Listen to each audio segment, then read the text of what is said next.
What's going on, everybody? As most of you already know, my name is Chad, and welcome to episode 4 of my Let's Talk Gun series. Today we're going to do the L118A versus the MSR.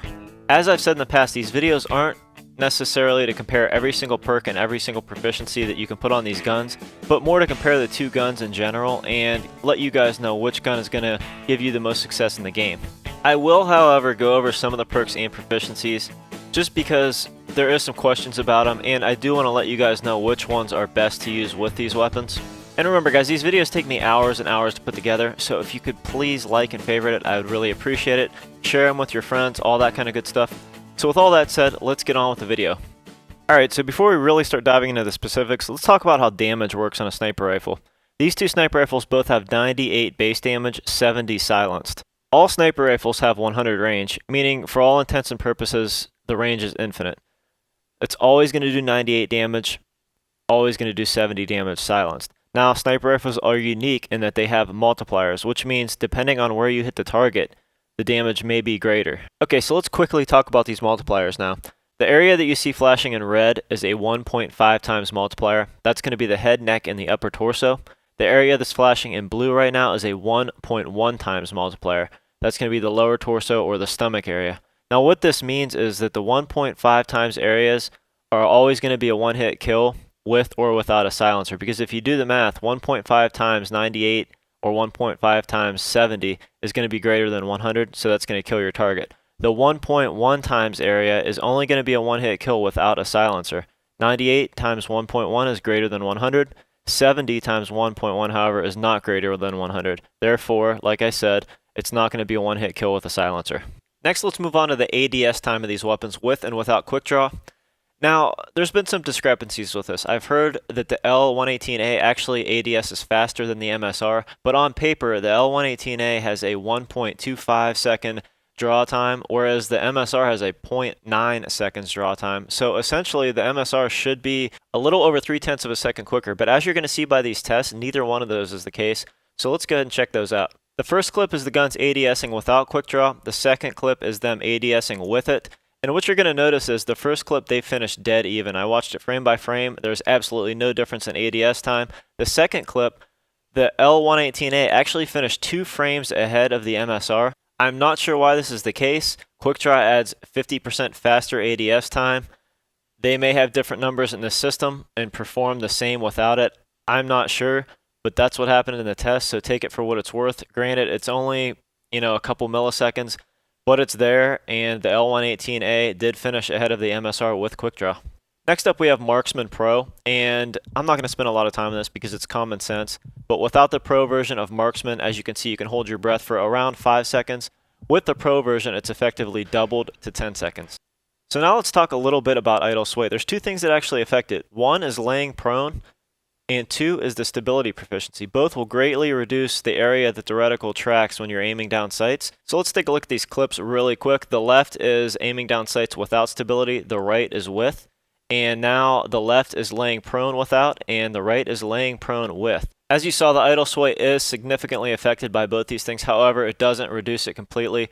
So, in my opinion, there are better proficiencies than stability. Up next, let's talk a little bit about recoil. There's 2 things that reduce recoil on sniper rifles. One is laying prone, which is by far the most effective, and 2 is kick. The effects of kick are going to be much more noticeable if used in ACOG scope on a sniper rifle. As you'll see in these videos, using a standard scope, recoil is so irregular on sniper rifles that it's extremely hard to see any benefit from kick. On the left side, I'm taking a couple shots without kick, and on the right, I'm taking a couple shots with. As you'll see, the first set of shots, the left side actually has less recoil than the right, and then the second shot, the right side has less than the left. What this tells me is that irregular recoil that I talked about earlier kind of trumps any effect that kick might have. So like stability, there's a lot of other proficiencies that you'd be better off using. Now let's test recoil while laying prone. Again, the left side is with kick, the right side is without, and as you'll see, both sides have fairly similar recoil, which tells us that laying prone with a sniper rifle is going to have a much more drastic effect on recoil than any effect kick might have.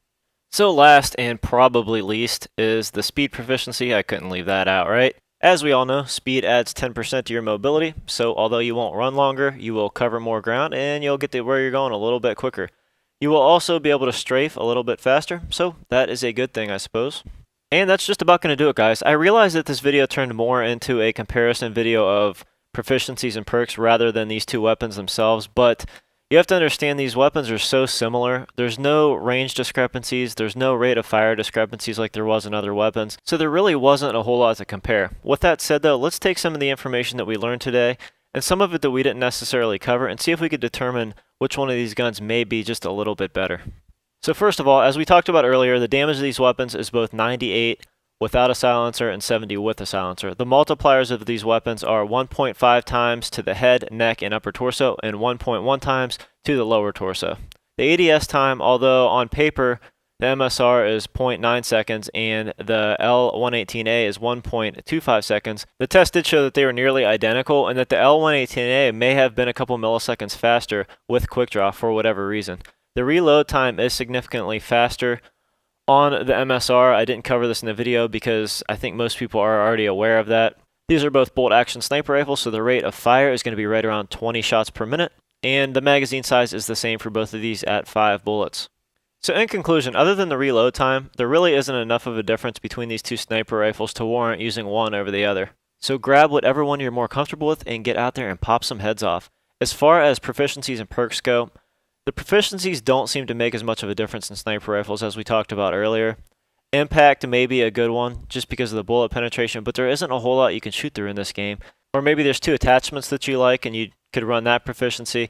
As far as perks go, the snipers play it a couple different ways in this game. So again, that's going to be personal preference. If you're going to be quick scoping, you're going to probably do the sleight of hand quick draw and maybe stalker pro type of thing. If you're a tactical sniper, you may use blind eye, assassin, and marksman. Again, that's up to you. I would personally use the latter. I'm more of a tactical sniper when I do use it.